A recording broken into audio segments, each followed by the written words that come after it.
Dixie here. Today I'd like to answer some questions that I've received in the comments section of my previous silly questions videos. So today's video is going to be kind of a medley type deal where I answer several different questions, mainly geared for beginners, but even some of y'all who have a little more experience might have questions about these same things, so you can check the video description for timestamps.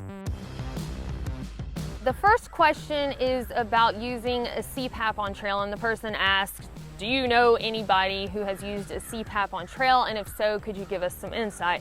Now, I don't personally know anybody who has carried a CPAP on trail, and I haven't myself, but I did remember a discussion that went on in the Homemade Wanderlust backpacking forum group on Facebook. So I referred back to that, and it looks like some people found the Transcend Mini Portable CPAP useful for using on trail because relatively it was lightweight compared to other options, and some folks found that they could use it for up to 3 nights. They also discussed some battery options for charging a CPAP while on trail. Now, it looks like online that Transcend Mini runs about $400 or so, but that might be worth it to you if using a CPAP is keeping you from getting out on trail. Also, some of the folks discussed that they had a mouthpiece made by a dentist, so it's got to be something specifically made for you and by somebody who knows what they're doing. But that helped with their issue and they didn't even need a CPAP on trail. That might be a pricey option as well, but again, it might be worth it to you. And several other people also mentioned that hammocking might help with sleep apnea. So those are some things that you could look into, and if anyone's interested in joining that Facebook group, I'm going to put a link to that in the video description. There are folks in that group of all walks of life, different experiences. Some people have never been on an overnight backpacking trip and they're just learning, and there are a lot of thru hikers in that group as well. So don't be shy to get in there and ask your questions, and you can also use the search bar to find previous posts that have been made on topics that you want to know more about. The next question is about trail laundry and how you go about doing that. If you hear a backpacker referring to trail laundry, they're probably talking about just rinsing their clothing out to kind of freshen it up before they get to a town to do proper laundry in a washing machine. So this can just simply be done like it sounds. Just rinse your clothes out and then hang dry them either on a limb in the sun, a rock, or maybe even on your pack while you continue hiking. Now, some people would argue that you should not rinse your clothes directly in the water source, but folks often go swimming on swimming holes or in creeks while they're hiking to freshen up. So in doing this, they're getting the same sweat and grime and butt funk and everything else in the water source. So my thoughts are, if you're gonna rinse your clothing directly in a water source, then you wanna make sure you're mindful that you're not doing it directly upstream of somebody who's trying to collect their water, because that's kind of gross. And also, if you're using any sort of pesticides like bug spray on you and your clothing, then I would definitely recommend staying out of the water source. Also, if you decide you wanna use a little bit of soap, even if you're using a biodegradable soap, you don't want to put that directly in the water source. So for those instances, I would definitely say to collect your water, go 100 feet from the source, and then do your laundry there. Next up is, what do females do with their used sanitary napkins while backpacking? And the answer is, if they're doing it properly, then they will pack them out. My friend Riga used to put hers in an empty peanut butter jar so that it was kept separate from her other trash. That way, while she was sitting around a group cooking and had her gallon Ziploc bag, she didn't have to, have all of that used stuff in sight for everyone else to see. You could have like a separate Ziploc within your trash gallon-sized Ziploc bag if you wanted to. I mean, there are several different options, but the main thing is that you're packing them out and not burying them. I know in some areas, like along the Appalachian Trail, they allow burying toilet paper in the cat hole, but you don't want to put pads and tampons in the hole because it's going to take them a long time to break down, unlike toilet paper. So anyway, when it comes to sanitary napkins, pack them in, pack them out. Do many women go solo backpacking? And the lady who specifically asked this said that she had intended to go out on a thru hike of the Appalachian Trail and delayed it because she couldn't find a hiking partner to go with her. She has since decided that she no longer wants to wait, and she wanted to know if it's more or less fair to tell her family that it's pretty safe out there and that they don't have anything to worry about? And the answer is yes. There are a lot of women every year who go on a solo through hike of the more popular trails like the Appalachian Trail, Pacific Crest Trail. So the truth is that you can head out there on a solo trip, but you're not actually going to be alone most of the time unless you choose to be. Because there are so many people out there, chances are, even if you're not actively hiking with somebody during the day, you're going to have folks who are looking out for you. As far as safety goes, yes, there have been murders on the Appalachian Trail, but relative to any other place in the US where 3 to 4 million people per year touch that particular area, the Appalachian Trail, in my opinion, is relatively safe to go for solo travel as a female. Now, if you're a woman or a man who is nervous about going on a solo backpacking trip and you don't have any friends who are interested in going, then you can check out resources like meetup.com for your area. They may have groups that go out together, and then you can get more confident in your abilities before you go on a solo through hike. Also, there may be Facebook pages and groups for your particular area where you can meet folks who go out hiking and backpacking. And then you can start off your first solo trip just something short and close to home, maybe even a mile in from the vehicle, stay the night, and a mile out until you build up to the idea of being able to do a through hike if that's something that you desire and you don't have anybody to go with you. For you ladies who are a bit nervous about going on a solo backpacking trip, you should check out the group on Facebook, All Women, All Trails.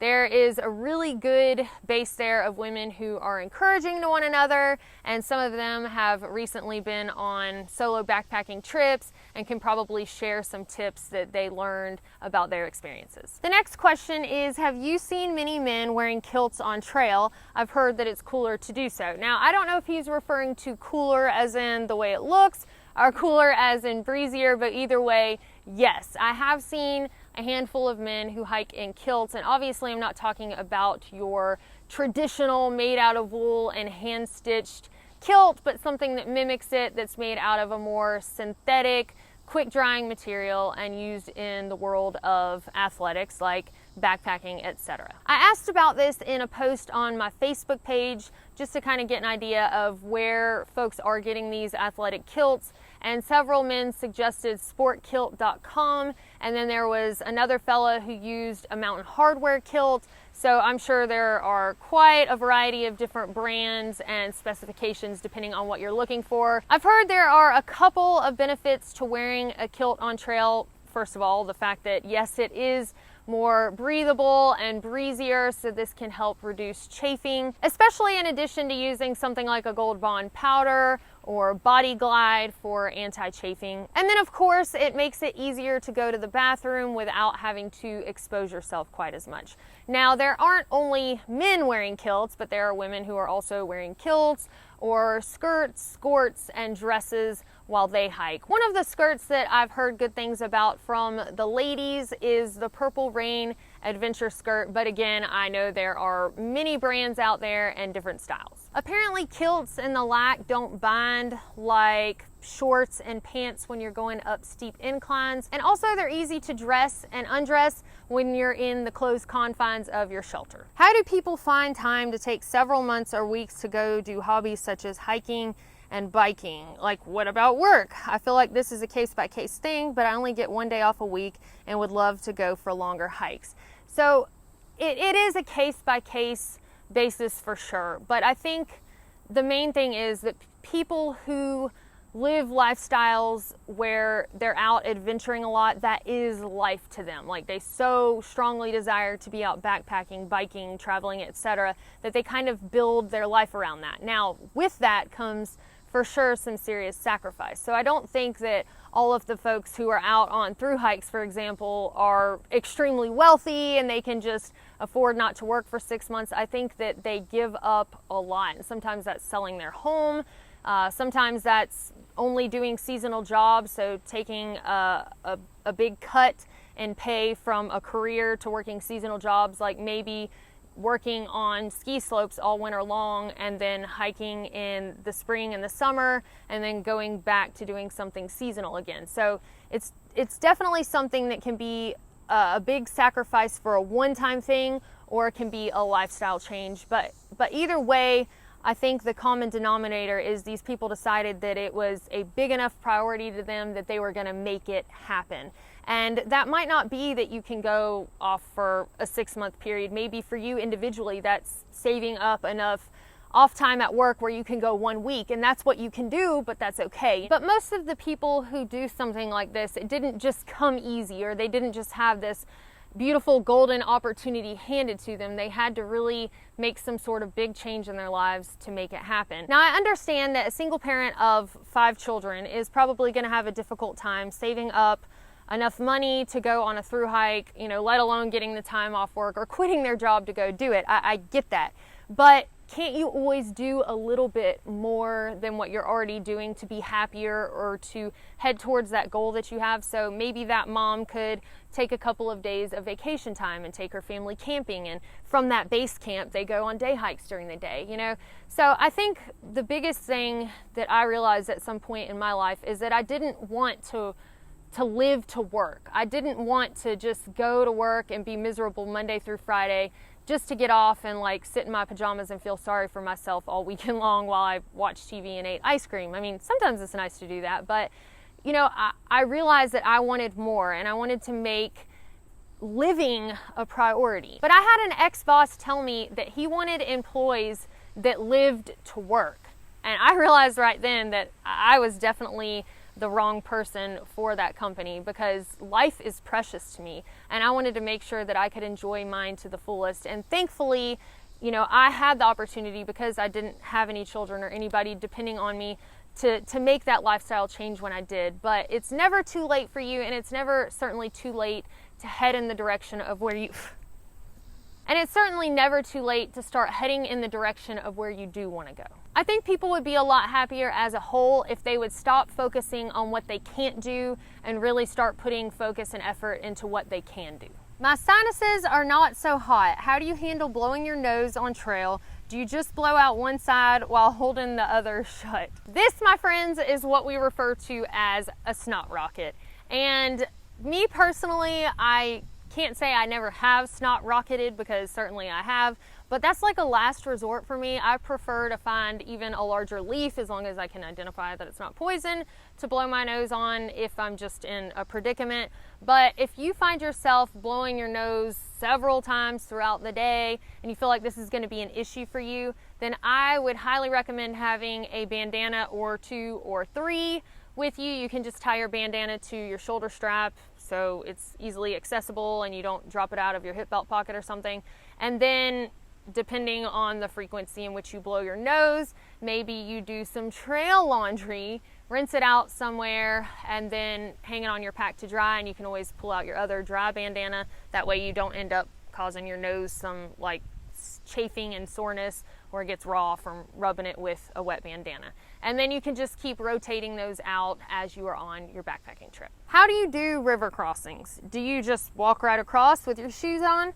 How easily do they dry? Do you take your shoes off and try to dry your feet? And what do you do if the water crossing is deep and your clothes get wet? For the situation of how to cross a river and what footwear to wear, I really think it depends on 2 different factors. 1, how many water crossings are we talking about in a given day? And 2, how blister prone is the individual? Me personally, I'm not very blister prone, so regardless if I have 1 river crossing or 20, I'm probably just gonna plow on through, because the footwear combination that I use, which is trail runners that are very breathable and a thin merino wool sock that is wicking moisture away from my skin anyway, then I don't really find any discomfort in having my feet wet. In fact, if it's hot outside, then it's kind of refreshing. And if you think about it, you're gonna deal with the situation of having wet feet if you're backpacking for very long in a downpour. Also, I don't carry additional footwear. I don't use camp shoes, so I don't have an option of putting something else on. I have crossed a river barefooted before when it was freezing cold outside and I didn't want to have wet feet and be freezing cold. I don't really recommend that though, because you could easily slice your foot open on a rock and need stitches and be in the middle of the wilderness. So I'm not saying that you should do that, but I'm just saying I have done it before. But there are individuals who are extremely blister prone, and if they've only got a handful of crossings in a day, then it's worth it to them to switch out to water shoes or sandals or something else to do the crossing in, and then stop on the other side and do the switcheroo again. A word on sandals. For me personally, I found that my foot slides around in the sandal, so I don't feel as stable crossing in sandals as I do in my trail runners. Now, there are some people who backpack all the time in sandals that would probably disagree with me, so it really depends on the individual because all of us have different feet. Now, there are areas where it might not matter how blister prone you are if you're crossing water nonstop, like for example the Gila River area on the Continental Divide Trail in New Mexico. We crossed the Gila River over 100 times in a 2-day period. So I wouldn't have cared how blister prone I was. There was no way I could get through there in a reasonable amount of time if I had to stop at every water crossing. So for those instances, it's not a bad idea to take a break every couple of hours or so and maybe switch out your socks. If you're blister prone, you might want to carry several pairs of socks if you know your feet are going to be wet a good bit, and you can put your shoes and insoles on a rock in the sun and let them dry out a little bit, and then just the changing of socks and having your feet dry for just a little while can really help you a lot. As far as your clothes getting wet while you're hiking, you should be wearing something that you're not really worried about getting wet anyway, because it could rain, so you could get wet from that. And certainly if you're doing a water crossing and you fall in, you want to make sure that you're wearing something that's not detrimental if it does get wet. I always recommend, especially if you're backpacking in cooler temperatures, that you have something warm and dry to put on once you get to camp. That way, if you do get wet during the day from it raining or a river crossing, then you've got something that you can be dry in your sleeping bag, so you don't have to worry about hypothermia. And if it's pretty cold outside, but you're not ready to stop for the day, and now you've gotten wet and you're kind of uncomfortable, if there's no chance of raining and you're not gonna have to do another river crossing, you could put on your nighttime clothes. That's getting a little risky, especially because you don't want to end up sweaty in your clothing and then get in your sleeping bag. That's a good way to also get hypothermia. Another option is you could put on your rain gear on top of your wet clothing. At least it's another layer to try to trap some heat in. And if you're miserable, uncomfortable, or you're concerned that your body temperature is getting too low, then of course stop as soon as you can and put on that extra set of warm, dry clothing. What is the etiquette surrounding passing gas while in camp when everyone is separated and can still hear most of what goes on? So I'm imagining, you're camped out around people and you can hear each other shifting around in your tents or Pootin or coughing or whatever you're doing.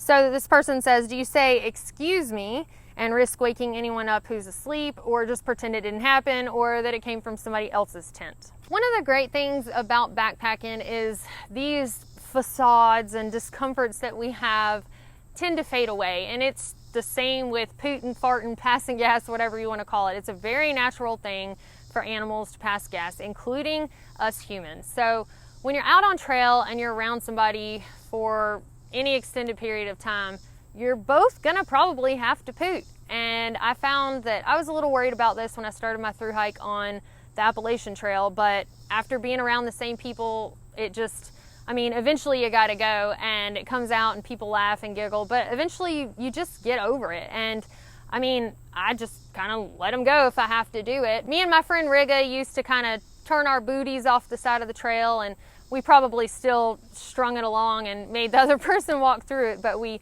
tried to be as respectful as possible, I guess.